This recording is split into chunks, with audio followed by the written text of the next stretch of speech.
Relationship namin ni Julia, parang mas tumitindi yung pagiging magkaibigan namin. Mas gusto ko simulan siya sa friendship sa mature na paningin ng tao. My heart, lately its mind is all its own.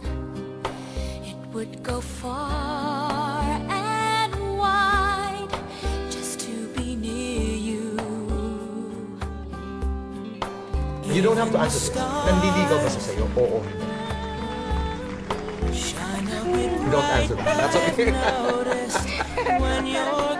Siguro pag nakikita mo ng ibang tao, nakikita nila kung paano ko inaalagaan or ginagin si Julia. Siyempre hindi naman nila alam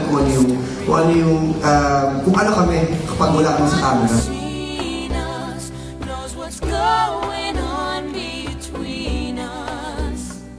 It doesn't take a genius to read between the lines. And it's not just wishful thinking, or only me who's dreaming. I know what these are symptoms of. We could be in love. I'm sure na nakikita ng mga tao is chemistry. I ask myself why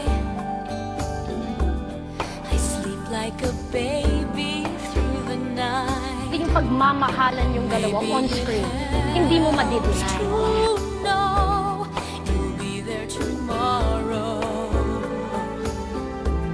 Don't open my eyes. Bagay silang dalawa eh.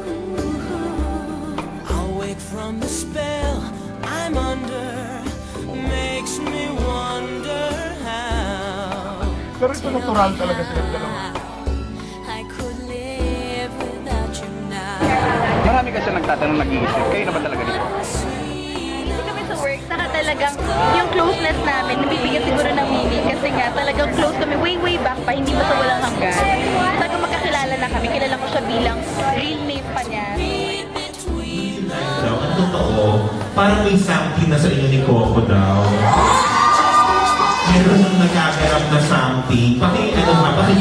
Paki-clear mo nga yung Julia. Meron na ba kayong lihim na relasyon ni Coco? Work forward. Because siya yung po-work din po. Hindi ba parang may issue na naligawan?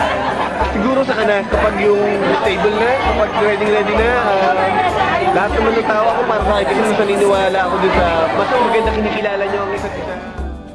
I sleep like a baby through the night.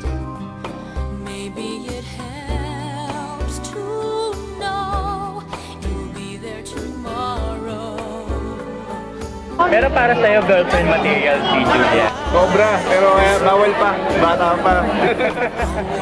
Sinabi ko pa, boyfriend material mo. Siya ba yung klase ng lalaking pwede mong mahalin? Yung pabasa ngayon, masasabi ko lang sa character po niya is talagang mabait, wala kang makikita masamang tinapay. And family-oriented siyang tao, so wala kang masasabing masama. The happy ever after, like voices of sweet. Hindi ka nag-iisa. Lagi mong tatandaan yan na dito lang ako. Lagi. Hindi kita iiwan. Hindi lang ako boyfriend eh. Parang muna akong kuya sa katate. Pagkarelasyon mo. Ganun na.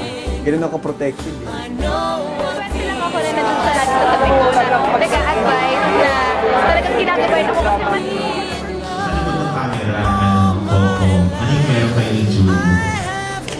Kaibigan, Julia, papa ng pamilya na. Kita ko sa kanya yung sarili ko, para siyang babae yung Gusto mo morena? Gusto mo mahabang buhok, matangkad, maliit? Ano? Niligaw sa maputi. Dahil sabi ko, later on, kung ano naman yung totoo, yun yung makikita ng tao. Lalabas. Yun yung mapapanood nila. It doesn't take a genius to read between the lines. At nang tanungin kung pwedeng ligawan ng iba si Julia.